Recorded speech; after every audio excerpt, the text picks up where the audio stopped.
The Christmas Day airstrikes were just the beginning.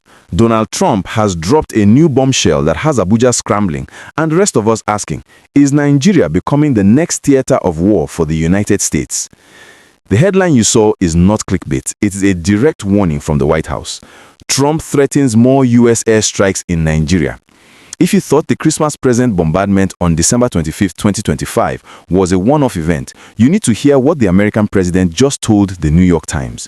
We are broadcasting this urgent update today, Tuesday, February 3rd, 2026, because the diplomatic temperature between Washington and Abuja is rising fast, and the implications for our national sovereignty are massive. We are bringing you this report because the narrative is shifting dangerously.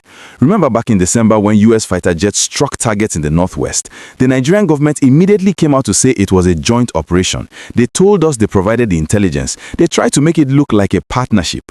But in a fresh interview published just days ago, President Trump completely flipped that script. He didn't talk about partnership. He didn't talk about permission. He talked about punishment. Speaking to the New York Times, Trump was blunt. When asked if the strikes were over, he said, and I quote, "I'd love to make it a one-time strike, but if they continue to kill Christians, it will be a many-time strike." Let that sink in. A many-time strike. This is a direct threat of sustained military intervention on Nigerian soil, driven specifically by his administration's focus on what they call the religious persecution of Christians in Nigeria. He went further to dismiss the advice of his own Africa experts who argue that Muslims are also victims of this violence. Trump's response, "I think that Muslims are being killed also in Nigeria, but it's mostly Christians."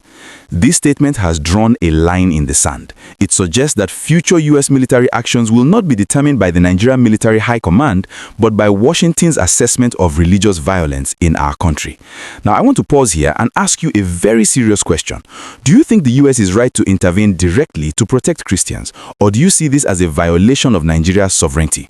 Does this make you feel safer, or does it make you worry about Nigeria turning into another Libya or Iraq? I really want to see your opinion in the comment section below. And please, if you want to keep getting these unfiltered updates on global politics affecting Nigeria, do me a favor and click that like button right now. It helps us break through the algorithm to reach more people. And if you are new here, hit the subscribe button and turn on the notification bell so you don't miss the next update. Welcome back. Let's look at the confusion this causes for the presidency in Aso Rock. The foreign minister, Yusuf Tuggar, has been working overtime to paint these strikes as collaborative efforts. They know that admitting the U.S. is bombing Nigerian territory unilaterally would be a political disaster domestically. It would make the government look weak. But Trump's rhetoric undermines their diplomatic cover. By framing these future strikes as a response to the killing of Christians, Trump is essentially accusing the Nigerian government of failing to protect its own citizens. We also have to talk about the targets. The U.S. claimed the Christmas strikes hit ISIS terrorist scum and specifically mentioned a group called lakurawa in the northwest.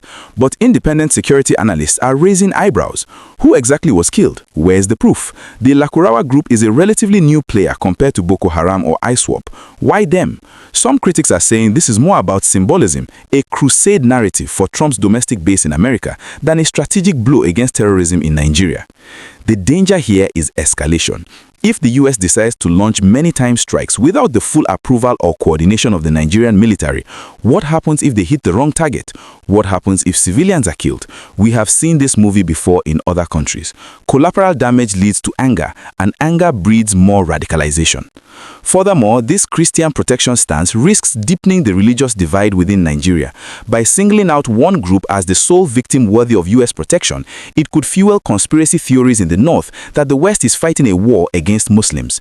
This is a delicate powder keg, and Trump is playing with matches. The Nigerian government has reportedly hired U.S. lobbyists to try and smooth things over in Washington, signing a $9 million contract to reshape the narrative. But can you lobby your way out of airstrikes? The coming weeks will be critical. Will President Tinubu stand up to this threat, or will we see U.S. drones becoming a permanent fixture in our skies? We will keep watching the skies and the headlines.